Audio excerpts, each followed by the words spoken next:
My driver, Henry, dropped me off on the side of the road in front of my building.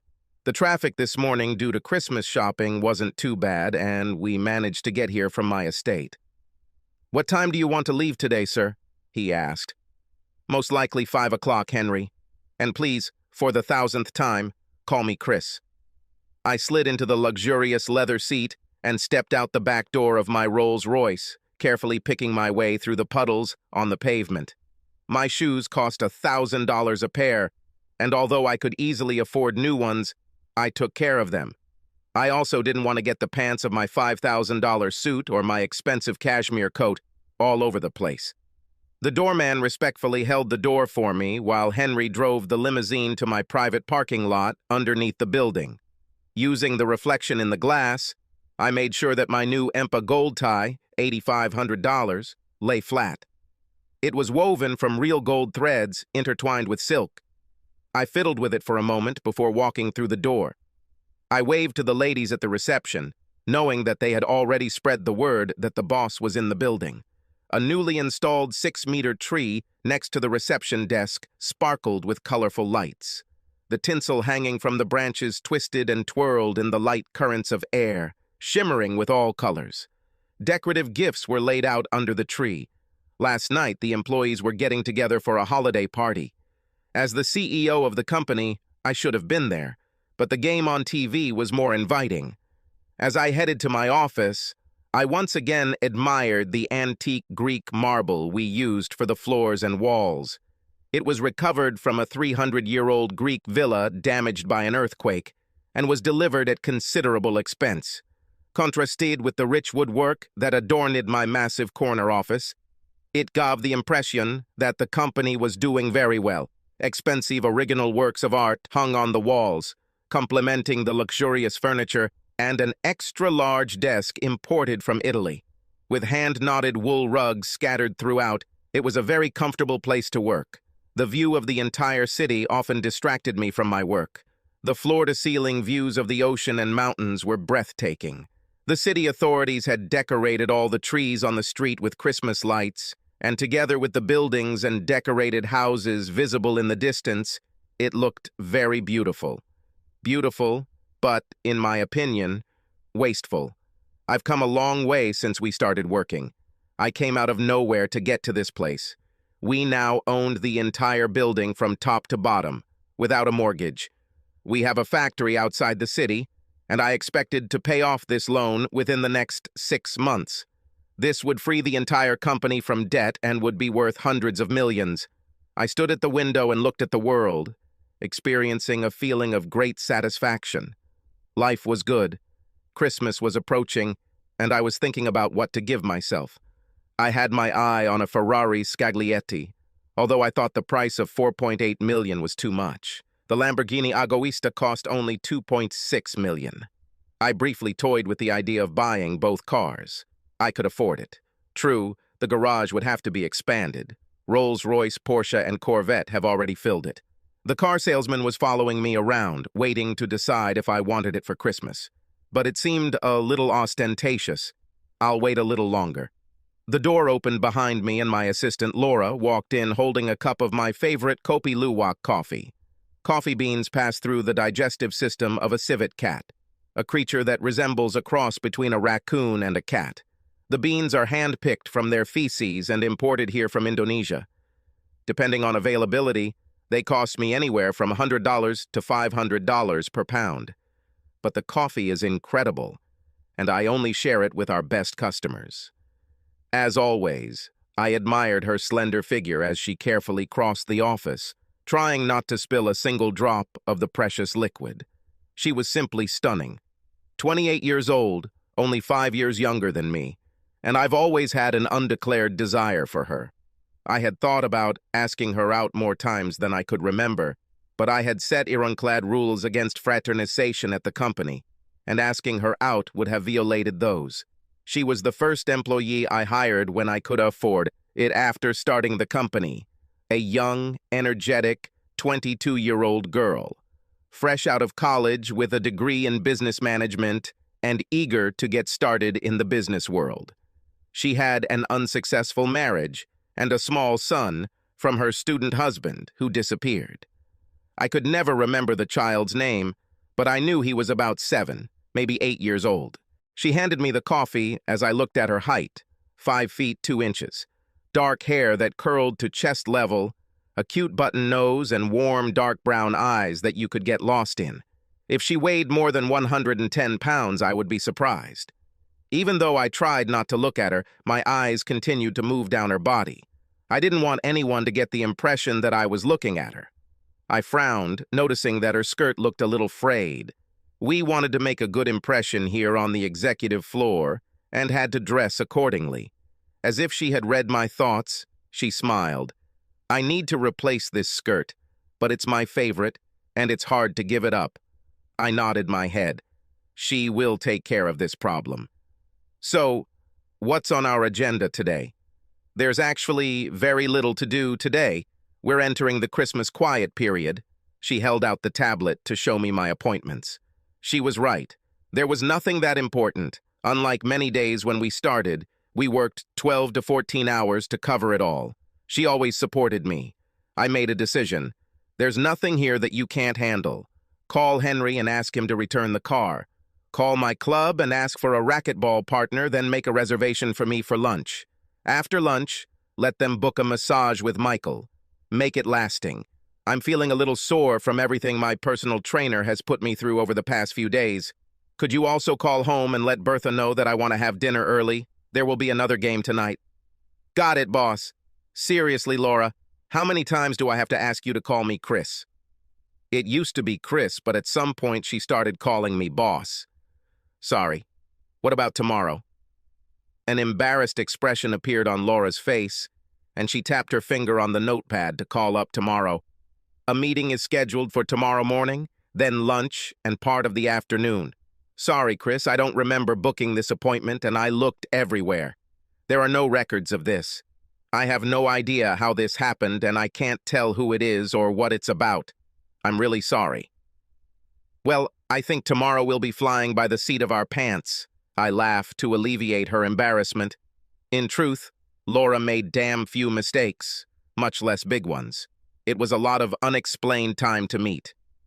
I slipped back into my Vicuna cashmere coat, which cost me $21,000. They were incredibly rare, and I only acquired it thanks to a friend associated with this company. They produced exactly 100 of these products per year.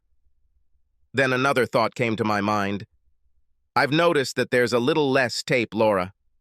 Could you try and get me some more 50-year-old Balvenie? The last bottle cost us $50,000. Try to see if you can find something for $37,000. Yes, last time it was on such short notice, but I have a supplier at around 37, so I'll order some today. Maybe we'll order 2 or 3, in fact. Let's make it half a dozen. The price of this item keeps going up and up, so maybe we can save a few bucks by ordering more. Got it, boss. I shook my head. It turned into a constant struggle between us. Maybe she'll change someday and start calling me Chris again. Laura headed towards the exit, and I, as always, looked after her. At the door, she stopped and gave me that inviting look over her shoulder that she did every time. She knew I would watch, and I knew I would watch. My heart began to pound slightly with desire for her. She was amazingly sweet, and I yearned for her. Unfortunately, there were only professionals in the club. The unspoken rule of the club members was to bet 100 or 2 on the winner of each game. Many times it was easy money for me, but the professional beat me easily. So, by betting against him, I was throwing money away. Lunch was excellent. It was one of the no-menu days. It was the chef's own creation and came with an exquisite wine. I savored every bite. I have no idea how much the whole lunch cost. There was no invoice. It went to my account and was sent to my company for payment once a month. I can happily say that Michael's massage was worth every penny, including the $50 tip I left. The painful spots disappeared like dew on the lawn in the morning sun. After the shower, I felt completely refreshed. Henry drove me home, and I dined on sirloin steak and lobster with fresh vegetables that Bertha had prepared. I went through several chefs until I found Bertha. Although she was not certified, she was a food wizard who worked magic in my kitchen. That's why I got a personal trainer. He worked hard on my ass to stop it from turning me into a blimp. The everyday battles between Bertha and the coach were legendary. The trainer insisted that I needed a strict diet of vegetables and small portions of lean meat. No desserts. In response, she threatened to smash the ladle over his stupid head if he didn't get out of her kitchen and let her cook her best. A match made in heaven. I refused to interfere. I would gladly take the pain of his training for her incredibly delicious creations. With my belly full and slightly bloated, I settled into my leather chair with a crystal glass of my personal Balvenie scotch. No ice. The chair was custom-made and equipped with Bluetooth, so I could control my 80-inch TV, as well as surround sound for listening to music, video, or TV. They took a plaster cast of my body and made a custom chair. It is equipped with vibration, heating, electronic motors that allow me to adjust the chair to the ideal position. I could even answer the phone and the doorbell without moving. The whole room cost me almost $80,000. Of course, compared to the $2.5 million I'd paid for a 5-acre estate with a 10,000-square-foot house and an Olympic-sized pool, renovating the TV room was a piece of cake. I turned on the game and made myself comfortable. By the end of the first quarter, my team was trailing by a touchdown, and I wanted something to eat, so I headed to the pantry. My favorite treats were salty Ripple chips and garlic chip sauce. Both were on my coach's hit list. He regularly rummaged through the pantry, throwing out all the goodies. Bertha, my partner in crime, tossed him some packages to distract him and make him think he had everything. For such evenings, we set up another hiding place that he could not reach. I poured myself another shot of Balvenie, admiring the color and subtle aroma of liquid gold. Gold, that's for sure. This little sip must have cost a couple $1,000s. I pulled out a bag of chips and chip dip and headed back for the second quarter. After watching my team suffer yet another defeat, I headed upstairs and climbed into bed with my comfortable $12,500 Charlotte Thomas sheets. Made from merino wool and other rich materials, they were incredibly luxurious and comfortable. I almost bought a Vividus mattress for $145,000, but at the last moment I decided to give in to the Cluft mattress for $30,000. The difference in comfort was minimal. I saved over $100,000 and slept just as well. I was proud of my restraint. Laura, girl of my dreams, unattainable by my own rules, unless I fire her. Something I just couldn't do because I had no idea how she felt about me. It seemed to me that she really liked me, but I couldn't even ask, and she couldn't tell me. Not for the first time, I cursed the system I had created that prevented me from finding out. Having cleaned myself up, I took out my favorite photo from under the pillow, a selfie taken several years ago. We worked late and took a break for dinner. The picture captured our faces smiling and laughing as we ate. Laura's beautiful, beaming face stayed with me as I drifted off to sleep. The next morning, I walked into the waiting room for my mystery meeting with 10 minutes to spare. I frowned when I saw that all the lights were off. Only the glow of the small Christmas tree, which Laura had obviously decorated herself, illuminated the room. Damn. I forgot that yesterday she asked me to help her decorate our office for Christmas. She was probably very disappointed when I thoughtlessly left early like that. It was probably for the best. Working in such close contact with her would be sheer torture. I could tolerate her coming in and out of my office throughout the day, but when I was around her for long periods of time, not a minute went by that I didn't want to hug her, kiss her, carry her in your arms, and never let her out of your sight again. But Laura was nowhere to be seen, and the door to my office was open. It was supposed to be locked. A lot of confidential information was stored there. It was strange. All the years that we worked, Laura was always waiting for me. I entered my office and hung my coat on the hanger. My chair was facing the window, and when I approached the table, I was shocked that it suddenly turned around. "Mrs. Carrington, what are you doing here and where is Laura? Is she all right?" I asked, suddenly alarmed that her mother was here and Laura was away. "Laura will be a little late this morning, so I turned off her alarm clock." "Sit down," she ordered, pointing to the chair in front of my desk. Something happened. It was quite offensive behavior, but a little tickle in my brain told me that sitting down would be the smartest thing to do. She looked at me intently with a serious, steely gaze. "I saw the way you look at my daughter. Do you love her?"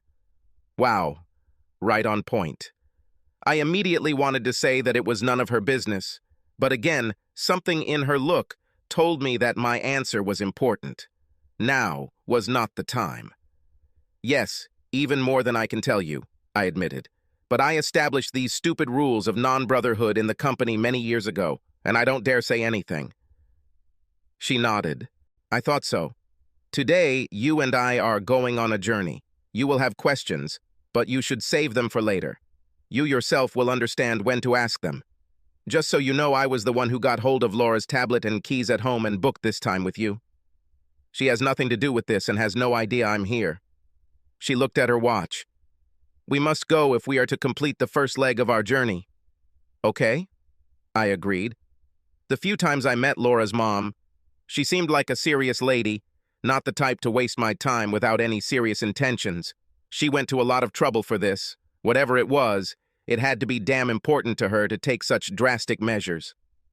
I'll call Henry and get a limousine.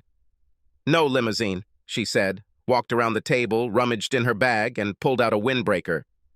Get rid of the jacket. You'll need this. She took my phone from the table, grabbed my wallet from my back pocket while I was putting on my jacket, and threw them into her purse. Hey, I protested. You won't need them. I have to leave Laura a note. There's no time, and I've already done it. Come on, we can't be late. She grabbed my hand and pulled me towards the door. Once outside, she hurried to the stop just in time for us to catch the bus that was about to leave. Standing in the doorway and waiting for the guy in front to pay the fare, she noticed, "It's good that we made it in time, otherwise we would have had to wait for the next bus for an hour, as Laura often does when you keep her at work late." This was news to me. Sometimes she waited here for an hour. I frowned. Some of these evenings were quite late, and despite the fact that it was a large office building in a decent area, it was deserted in the evening. I didn't like this idea. She showed the bus driver her pass and told me to pay the fare. I pointed to her purse. My wallet was there. She shook her head. Nope, you won't get it. I rummaged it in my pocket until I found some change. Better ask for a pass, she ordered. We'll be changing buses a couple of times, and if you don't have a lot of change, you'll have to walk. One of the passengers spoke. Come on, buddy. We all have to go to work, and you're delaying the bus. Sorry, I've never ridden a transit before. I have no idea how this works. He just made a sound of disgust and turned to look out the window, muttering something under his breath. Perhaps it was a compliment to the season, or maybe not. It seemed like everyone was looking at Laura's mom and I as we walked down the aisle and took our seats. How long to go? I asked. About 20 minutes. Can I at least use my phone and play a game or do some work? No, came the firm answer. Laura can't afford her own phone. She is not allowed to use the phone you gave her outside the office unless it is to answer your call. Just sit back and enjoy the ride. By the time we stopped, I was bored and counting the rivets on the ceiling of the bus. 72 rivets per ceiling panel for those interested in such little things. I must admit that the bus was comfortable and quiet. I noticed there was a sign there that said, air conditioning. The high-back seats were streamlined and seemed to hug my body. I was surprised why many people complain about the quality of buses. It seemed to me that it was very comfortable here. We got out and they told me that we would have to wait 30 minutes for the next bus. By the time 15 minutes had passed, I was already shivering from the cold. I pointed to the cafe across the street. If you give me my wallet, I'll go buy us a couple of cups of coffee to warm up. Laura can't afford coffee, came the sharp refusal. But I'm getting cold. The trembling was stronger now. Why are you cold? She asked. Don't you recognize the jacket? This is the same as Laura's. Laura has a nice warm jacket. I gave it to her for her birthday, I protested. She had a jacket, you mean? She had a nice, warm jacket until she was forced to sell it to pay rent for herself and David. Did you have to sell your jacket to pay the rent? I began to guess what was going on, but then jealousy bit me hard. Is David her boyfriend? She gave me a withering look full of disgust. I don't understand what this girl sees in you. You've been working with her for years. Surely she's mentioned her son David once or twice. Don't you even remember his name? Oh, damn, of course it's her son. Instant jealousy. at the mere mention of a man's name, clouded my mind. Not to mention, I was shaking like crazy. I was so happy to see the second bus arrive.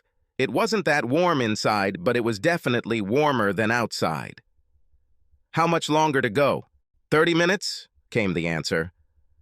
When we got off at the next stop, I was still shaking periodically. Bored, I studied the rug that covered the floor in the center of the bus. It was clear that the system was designed for someone to come in with a high-pressure hose and quickly wash the bus. But the rug had a flaw. The design did not allow it to drain on its own and dry out easily. I saved this for future use. You never know where business will take us. The bus itself was an example of poor design. The seat was formed by a ring of metal pipes, and a metal crossbar ran behind my head. I could only imagine the damage my skull would suffer if we were in an accident. The plastic vinyl seats formed a bench like a church pew, which didn't offer much comfort. The bus was obviously quite old and looked the part. Tired, faded colors, dirty windows, and a faint smell of decay. The engine was noisy and made it difficult to talk. Despite the cold, I was not sorry to leave him when we got off at the next stop. "What now, Mrs. Carrington?" I asked. "We're going," she said, leaving. "And you can call me Mom. Everyone does." After 3 blocks, we came to one of the huge grocery stores with low prices. "When was the last time you went grocery shopping?" she asked. "Many years ago," I admitted. "Well, you're in for a treat," she grinned, handing me the list. "This is the cheapest grocery store in town." Why did I have the feeling that this would not give me pleasure? I looked at her list. I could do it. I took the stroller and hit the road.